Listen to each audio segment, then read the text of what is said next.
Hi, welcome back to our channel. Masyado malakas ang ulan sa labas.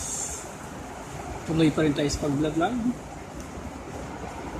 So, pag-usapan natin ngayon trigonometry. Example, ito example number 1. Find the area of the triangle whose sides are given 15, 18, and 25. So, i-draw natin yung triangle base dun sa given. So, tatlong side. So, side may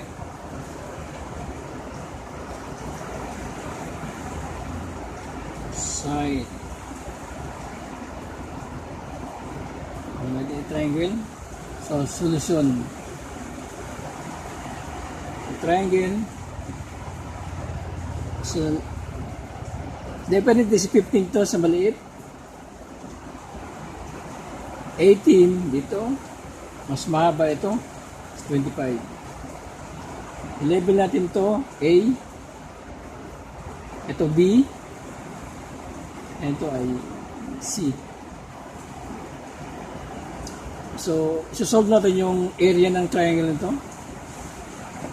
Base sa given tatlong sides. So, anong formula ang gagamitin natin? So, area, a triangle. So, gagamit tayo yun ng Heron's formula. Yung Heron's formula ay the side or a perimeter S minus A tsaka S minus B, S minus C, S minus B, and S minus C. Para masolve ito ng area kasi ito yung pinapahanap. Ang problema natin ay wala tayong side. Yung perimeter S. Meron tayong side pero wala tayong S. Yung S ay stand for perimeter. So wala tayong S. So susolve natin, hanapin natin yung S. Susolve natin yung S.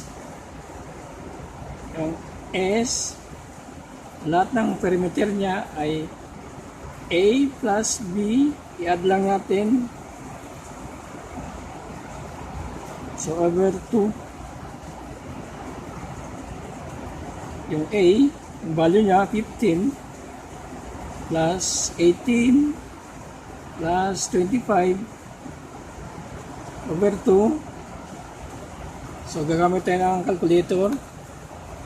15 plus 18 plus 25 divide 2 ay side niya ay 29. So meron na tayo 20. Meron tayo value ng S 29. So i-substitute natin dito para ma-solve natin yung area ng triangle. So, yung S natin ay yung 29.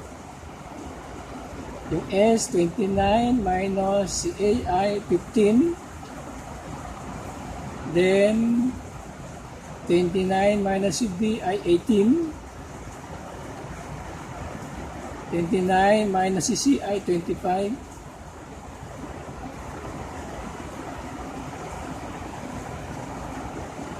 Then, multiply lang natin. Unang-una, i-minus natin 29 minus 15. 29 minus 18. Minus natin siya. Saka natin siya i-minus na i-multiply natin siya gamit ko yung calculator. So, step by step, 29.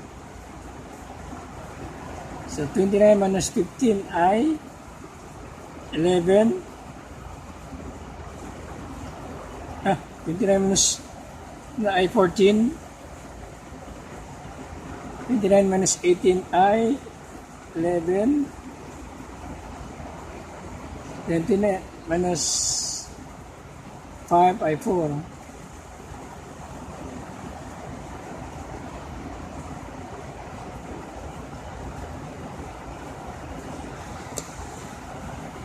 So, i-multiply natin ito 4 times 11 times 14 times 29. Ayan, times 29 ay 1, 7, 8, 6, 4. So, kukunin natin yung square root niya. 1, answer niya ay gagamit po natin try ang calculator. Yung square root ng ay 133.66. So, ito yung answer. Area of a triangle ay 133.66. Ito yung answer niya. Kung hindi ka bago pa sa channel ko, kung hindi ka pa nag-subscribe, please subscribe my channel para lagi kita updated sa mga bagong video. Thank you, my friend. Bye-bye.